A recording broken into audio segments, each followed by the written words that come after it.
Welcome to the Rim Break Rodeo. We hope this video helps. In this video, I will explain how to mint Solflare NFT step by step. First, open Solflare and connect your wallet. Then navigate to the NFT minting tab and prepare your media and metadata files. Make sure images meet size and format requirements, add a clear title and description, and set a reasonable royalty percentage.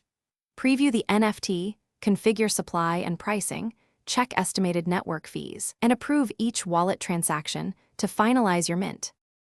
Before you mint, organize assets and metadata in one folder so uploads go smoothly and mistakes are easy to spot. Name files descriptively, verify image dimensions and file sizes, and prepare a short description and attributes list. Decide on royalties and total supply ahead of time, and check whether you want the mint on mainnet or testnet. This preparation saves fees and avoids rushed edits during the transaction flow.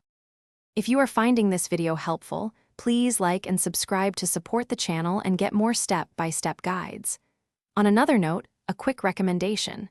The book you see here, The Simple Path to Wealth, can change how you think about money and planning for creative projects. I've linked that book and other deals in the description, so take a look after the break. Now let's get back to the video. Start the minting flow by uploading your assets and filling metadata fields in Solflare, then preview the result to ensure everything looks right. Choose supply, set a listing price if needed, and confirm royalty settings. Review the estimated network fees, then approve each signing request in your wallet. After minting, verify the token in your collection and save the transaction hash and token ID for records and proof of ownership. Thanks for watching. Consider subscribing if we helped you.